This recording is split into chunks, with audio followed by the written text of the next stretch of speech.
Assalamualaikum warahmatullahi wabarakatuh. Perkenankan pada kesempatan kali ini saya Herman Syah, dosen program studi pendidikan fisika Universitas Samawa, Sumbawa, Nusa Tenggara Barat untuk menyampaikan pernyataan diri dosen dalam unjuk kerja Tridharma Perguruan Tinggi pada bidang pengajaran. Di program studi pendidikan fisika, saya mengampu beberapa mata kuliah, di antaranya mekanika, elektronika dasar 1, elektronika dasar 2, fisika kuantum, e-learning fisika, elektrodinamika, dan fisika terapan. Kali ini saya akan menjelaskan salah satu mata kuliah yang saya ampu, yaitu elektronika dasar 1. Mata kuliah elektronika dasar 1 ini terdapat di semester ganjil dengan bobot SKS sebanyak 4 SKS, di mana 2 SKS berupa teori dan 2 SKS lainnya berupa praktik, dengan total pertemuan sebanyak 16 kali. Mata kuliah elektronika dasar 1 ini memiliki 4 capaian pembelajaran, yaitu 1. Mahasiswa mampu menganalisis dasar-dasar rangkaian listrik arus searah dalam menyelesaikan permasalahan terkait arus listrik searah dengan menggunakan konsep yang tepat. Yang kedua, mahasiswa mampu memiliki keterampilan dalam menggunakan alat-alat ukur listrik dan menganalisa hasil pengukurannya. Yang ketiga, mahasiswa mampu menganalisis secara kualitatif dan kuantitatif dalam menyelesaikan permasalahan arus listrik bolak-balik dengan menggunakan konsep yang tepat. Yang keempat, yang terakhir, yaitu mahasiswa mampu menjelaskan prinsip kerja dari semikonduktor beserta penerapannya. Terdapat 8 sub CPMK dari mata kuliah elektronika dasar 1, yang terdiri dari 1. Mahasiswa mampu menganalisis konsep dasar elektronika untuk menunjang pemahaman mereka terkait rangkaian listrik. Yang kedua, mahasiswa mampu menganalisis dasar-dasar dari rangkaian listrik arus searah. Yang ketiga, mahasiswa mampu menganalisis rangkaian arus listrik searah dan karakteristik komponen pasif. Yang keempat, mahasiswa mampu mengaplikasikan penggunaan alat ukur listrik. Yang kelima itu, mahasiswa mampu menganalisis karakteristik komponen elektronika pada rangkaian arus bolak-balik. Yang keenam, mahasiswa mampu menjelaskan sifat dasar dari bahan semikonduktor. Yang ketujuh, mahasiswa mampu menyelesaikan permasalahan yang berhubungan dengan konsep penyearah arus bolak-balik menjadi arus searah. Dan yang terakhir yaitu mahasiswa mampu menerapkan komponen dioda untuk pemrosesan bentuk gelombang. Adapun deskripsi dari mata kuliah elektronika dasar 1 ini, yaitu mata kuliah ini ditujukan untuk memperkenalkan 2 materi utama kepada mahasiswa. Materi pertama yaitu tentang dasar-dasar elektronika yang meliputi arus searah, arus bolak-balik, komponen pasif, prinsip dasar alat ukur, dan pengukuran listrik. Adapun materi yang kedua yaitu berkaitan tentang komponen aktif yang meliputi prinsip kerja dan aplikasi semikonduktor, sambungan PN, dan karakteristik serta fungsi diode melalui pemahaman konsep fenomena fisika dengan uraian matematika sederhana serta memperkenalkan contoh penerapan dari konsep elektronika dasar. Materi pembelajaran yang akan dipelajari oleh mahasiswa di mata kuliah elektronika dasar 1 ini sebanyak 8 materi. Yang pertama itu tentang konsep dasar elektronika, di mana mahasiswa di sini akan mempelajari tentang komponen-komponen elektronika seperti resistor, kapasitor, transformator, dan yang lainnya. Yang kedua, tentang arus listrik searah, di mana mahasiswa akan mempelajari tentang apa itu arus, tegangan listrik, hukum ohm, dan daya listrik. Yang ketiga, tentang komponen pasif. Yang keempat, terkait prinsip dasar alat ukur dan pengukurannya. Yang kelima, arus listrik bolak-balik. Yang keenam adalah semikonduktor. Yang ketujuh, penyearah arus listrik bolak-balik dan menjadi arus listrik searah. Yang kedelapan, yaitu yang terakhir, dioda untuk pemrosesan bentuk gelombang. Adapun sistem penilaian mata kuliah elektronika dasar 1 ini terdiri dari 4 komponen penilaian: kehadiran, tugas, ujian tengah semester, dan ujian akhir. Di mana kehadiran memiliki bobot 10%, tugas memiliki bobot 30%, ujian tengah semester memiliki bobot 30%, dan ujian akhir semester memiliki bobot 30%. Berikut ini akan ditampilkan proses pembelajaran pada pertemuan ketiga mata kuliah elektronika dasar 1 dengan materi tentang rangkaian arus listrik searah. Ya, Assalamualaikum warahmatullahi wabarakatuh. Waalaikumsalam warahmatullahi wabarakatuh. Selamat siang semuanya. Siap. Bagaimana kabarnya hari ini? Alhamdulillah baik. Semuanya hadir hari ini? Insya Allah semuanya Pak. Ada yang belum hadir? Ada. Elan ya? Ada sama Pak. Elan sama Elan. Elan sama Fana. Apa keterangannya mereka? Kalau yang itu sakit, Mbak Ana izin ada yang ngurus.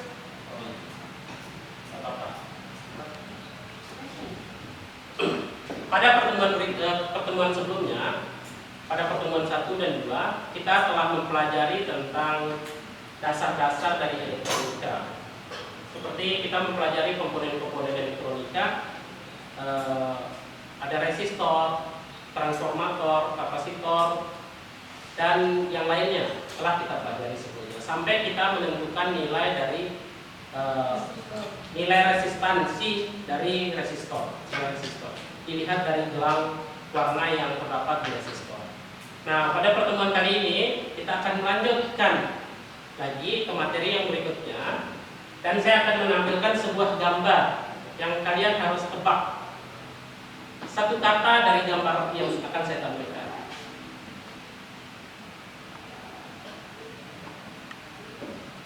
Nah, gambar tersebut kalau kalian lihat dengan jelas, satu orang angkat tangan satu kata tentang gambar yang ditampilkan. Ya, Iwan, listrik. Kenapa Iwan menyimpulkan seperti itu? Karena itu ada kayak seseorang menyambungkan arus listrik ke jok. Ya. Dari gambar ini kita bisa menyimpulkan bahwa gambar ini berhubungan dengan listrik. Yang jadi pertanyaan, apa sih sebenarnya listrik itu? Listrik itu adalah elektron yang Satu orang, apa sih sebenarnya listrik itu? Nah, seperti yang kita ketahui, kita hidup di zaman modern seperti saat ini. Kita bisa dibilang tidak bisa dijauhkan dengan namanya listrik, ya kan? Sehingga listrik itu sudah menjadi sumber energi yang memang benar-benar urgent sekali di kehidupan zaman sekarang. Sudah sangat-sangat urgent, sangat penting sekali. Dan kalau dalam pengertiannya, listrik itu adalah sebuah fenomena fisika. Sebuah fenomena fisika yang yang berhubungan dengan kehadiran dan aliran kekuatan listrik.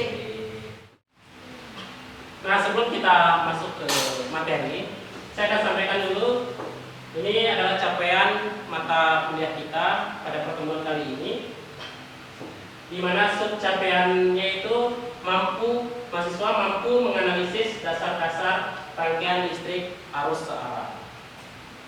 Adapun dasar-dasarnya itu terkait dengan arus listrik, tegangan listrik, hukum dan daya listrik. Nah, rangkaian arus listrik searahnya itu atau bisa dibilang dengan DC. Apa DC itu? Merupakan rangkaian listrik dengan arus stasioner. Dia dikatakan DC karena arusnya stasioner atau bisa dibilang tetap atau konstan. Nah, besaran-besaran utama yang akan berhubungan dengan rangkaian arus listrik searah yaitu yang seperti saya sebutkan tadi adalah arus listrik searah berhubungan dengan kuat arus, tegangan listrik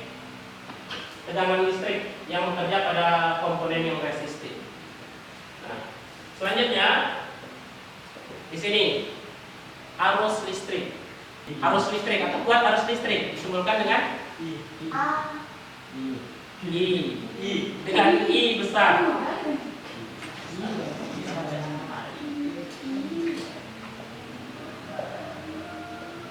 Atau kuat arus, ya, kuat arus. Ini satuannya ampere.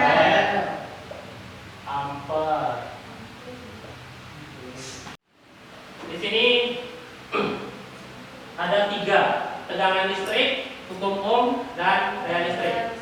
Tegangan listrik itu adalah beda potensial atau beda potensial adalah tegangan yang bekerja pada elemen dari satu terminal kutub ke kutub lainnya. Nanti kita akan praktekkan caranya, kita mengukur tegangan apa semua itu nanti kita akan praktekkan di pertemuan berikutnya. Terus hukum ohm.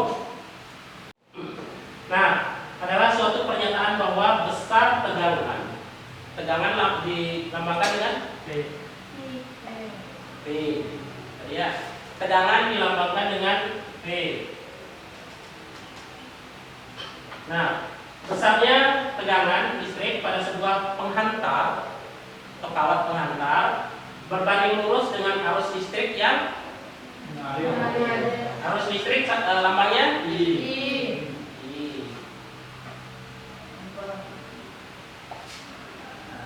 Arus listrik. Nah, kalau kita jadikan ini persamaan, bagaimana persamaan hukum ohm? Ada yang tahu persamaan hukum ohm? W sama dengan I dikali M. W sama dengan I dikali M.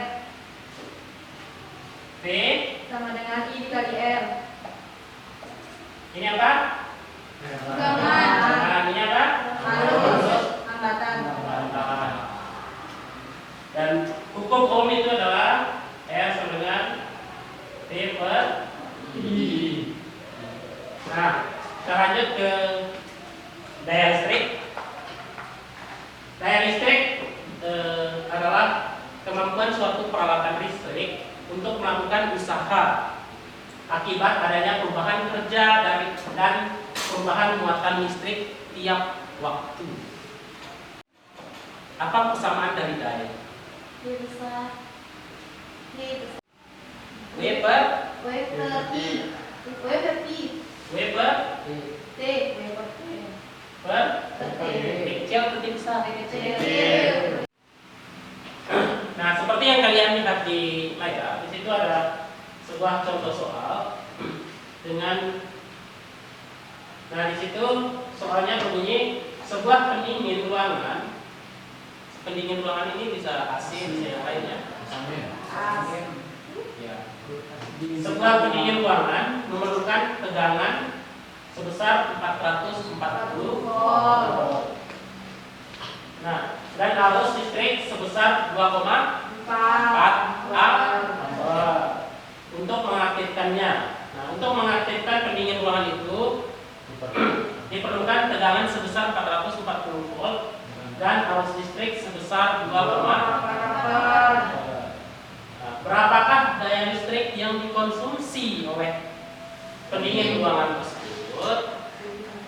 Di situ ada diketahui bahwa tegangan sebesar 440 volt dan arus listrik sebesar 2,4 ampere. Yang ditanya adalah daya listrik yang dilambangkan dengan V.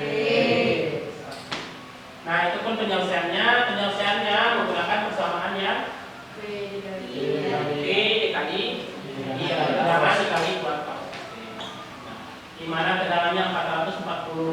volt dan kuat arusnya sebesar 2,4 ampere.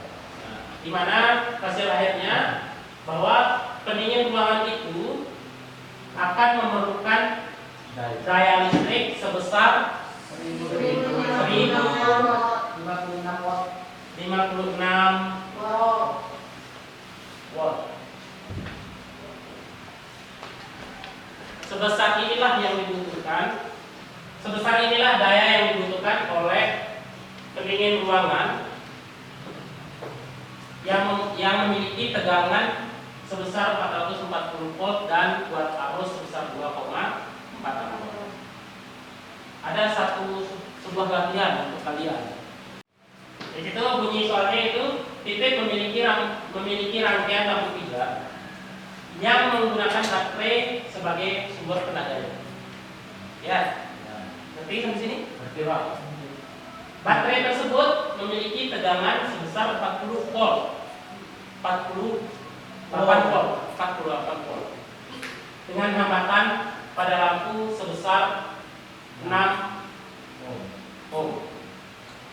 Berapakah daya listrik yang dikonsumsi oleh lampu pijar tersebut? Ada yang ingin mengerjakannya di papan? Tulis. Ya, kita berikan kesempatan kepada Pipit untuk menjawab.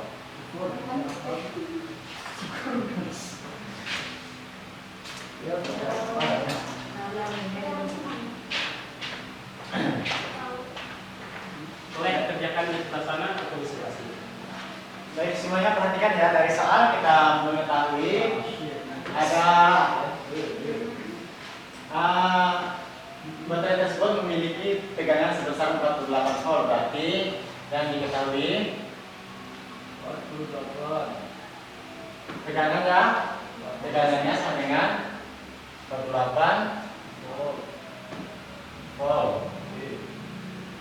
Kemudian yang kita ketahui lagi di soal, terdapat hambatannya sebesar 6 ohm. Kemudian berapakah daya listrik yang dikonsumsi oleh lampu pijar tersebut? Yang ditanya, iya. Nah, setelah itu kita masuk, kita mencari I dulu ya. Sebelum rumus untuk mencari daya tadi, P dengan P per I. P-nya sudah kita ketahui, kita sekarang mencari I. Cara mencari I kita menggunakan rumus yang sebelumnya tadi, rumus tegangan, ya, ini. I sama dengan P per R. Kita ketahui V-nya tadi 48, R-nya 6. 48 bagi 6, 48. Berapa hasilnya? Berapa? 38. 8. Ya, terus 8 ya. I-nya berarti kita ketahui I sama dengan 8. Ya, 8 ampere. Nah, setelah kita mengetahui nilai I sama nilai V-nya, langsung kita cari dayanya. P sama dengan V kali I. Sama dengan V-nya berapa? 48 dikali 8 sama dengan 384 watt. Nah, sudah tahu kan semuanya? Kita berikan aplaus untuk Pipit. Ya. Nah, di situ kita akan belajar bersama dan kita bimbing bersama-sama Fitriani dalam memakai rangkaian arus listrik searah. Nah, ayo, Pit. Di situ kabel ada. Di situ bisa diklik langsung di drag.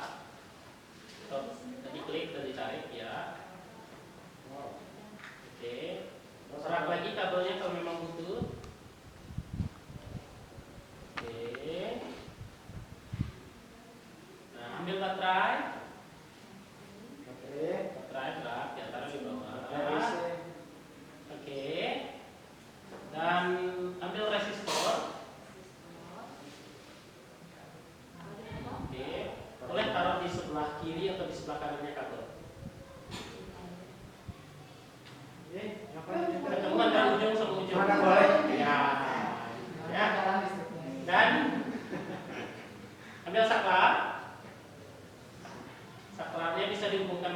baterai di posisi positif sebelah kanan. Langsung ditutup, ada hapus pakai tombol di bawah itu. Klik baik. Ya. Hapus. Ya. Ambil lagi sebelah kanan, ya boleh seperti itu. Dan ambil lagi kabel yang akan menghubungkan baterai dengan resistor. Oke. Tarik ujung sebelah kiri ke bawah. Sama ratakan dengan baterai, ya cukup. Atas, ya cukup. Ambil lagi. Klik. Ya. Ambil lagi kabel di atas. Hubungkan dulu satu ujung, ya. Tarik ujung yang lainnya, hubung ke baterai, ya. Baru ambil bola lampu. Hubungkan di atas saja, ya cukup. Terus ambil kabel satu lagi, hubungkan dari saklar ke bawah ke labuan. Oke, hubungkan ke bawah. Oke. Nah, di sini kita akan sama-sama. Nah, sampai sini Fitriani sudah berhasil merangkai rangkaian arus listrik salah. Kita nanti bisa belajar bersama ataupun belajar mandiri di rumah masing-masing. Nah, kita di sini kita akan melihat bagaimana terang lampunya. Coba Fitriani nyalakan saklarnya. Oke. Terlihat ya nyala lampunya seperti apa? Redup. Di sini coba karena kita di sini akan mencari pengaruh besar atau kecilnya nilai resistor terhadap nyala lampu. Nanti klik resistor yang di atas, Fitriani. Oh, kita ambil dulu ampermeternya. Ampermeter itu tegangan. 2 ampermeter, ya. Oke, taruh di bawah situ, ya. Oke, di situ saja. Oke. Terus posisikan dia di atas sebelum lampu. Oke, di situ saja. Oke, di situ. Nah, klik resistor yang di sebelah kiri di atas itu. Sebelah kiri atas. Klik saja. Terus, nah, kita ubah nilai dari hambatan atau resistor tersebut. Nah, di sini masih hambatannya itu atau nilai resistornya itu 10 ohm. Kita ubah menjadi lebih atas lagi. Di sini sudah menunjukkan 65 ohm. Coba lihat nyala lampu. Nyala lampunya sangat redup. Coba tambah lagi. Fitriani sampai 120 ohm. Nyala lampunya tidak ada sama sekali. Bahkan muatan yang ini yang warna biru ini adalah muatan listriknya. Bahkan muatan listriknya tidak bergerak. Ya. Oh, ada pergerakan tapi sangat lamban sekali. 0,7. Coba perkecil jadi 0 hambatannya. Bagaimana nyala lampu? Lebih terang daripada yang awal tadi. Ya. Nah, coba saya minta satu orang yang bisa menyimpulkan bagaimana kesimpulan kalian terhadap pengaruh dari besar kecilnya hambatan nilai resistor yang kita praktikkan tadi terhadap nyala lampu. Satu orang? Siapa? Satu orang? Berapa? Ya, Pipit, coba. Tadi dipraktekkan oleh teman kita Fitriani merubah nilai dari resistor. Semakin tadi diubah menjadi tinggi nilai resistornya, kemudian arus yang mengalir ke bolam itu sangat kecil dia karena dipengaruhi oleh besarnya nilai resistor yang diubah sama saudara Fitriani tadi. Saudari Fitriani. Dan diubah lagi tadi menjadi 0 ya. Ya, 0,0 ohm hambatan resistornya. Jadinya tidak ada hambatan. lampunya menjadi terang. Kita hapus dulu. Tadi sudah dipraktekkan atau disimulasikan cara merangkai rangkaian arus listrik searah oleh teman kalian, Fitriani, dan tadi sudah juga dijabarkan oleh Akbar bahwa ada pengaruhnya besar atau tinggi rendahnya nilai hambatan resistor. Ya, ada pengaruhnya terhadap kuat arus dan terang nyala lampu. Kuat arus, bagaimana tadi? Semakin besar hambatannya, maka kuat arusnya semakin kecil. Semakin besar hambatannya, nyala lampunya semakin semakin besar hambatannya, lampunya semakin seperti itu. Itu kesimpulan untuk simulasi kita hari ini atau pertemuan kali ini. Ya, sebelum kita mengakhiri pertemuan kita kali ini, kita menyimpulkan bersama terlebih dahulu semua materi yang kita pelajari pada pertemuan kali ini. Nah, saya tunjuk angka, simpulkan tentang simulasi yang dilakukan oleh Fitriani tadi. Tentang pengaruh besar kecilnya nilai resistor. Semakin besar hambatannya maka aliran listriknya semakin lambat dan lampunya semakin redup. Ada yang lain? Dan kalau semakin kecil hambatannya maka lampunya akan nyala dengan terang. Ya, kurang lebih seperti itu. Bahwa besar kecilnya resistor itu, nilai resistor itu sangat berpengaruh terhadap besar kecilnya arus. Besar kecilnya arus itu akan berpengaruh terhadap nyala lampu. Apabila dilihat dari rangkaian yang sudah disimulasikan tadi. Kita akhiri pertemuan kita kali ini. Kurang lebihnya saya mohon maaf. Assalamualaikum warahmatullahi wabarakatuh.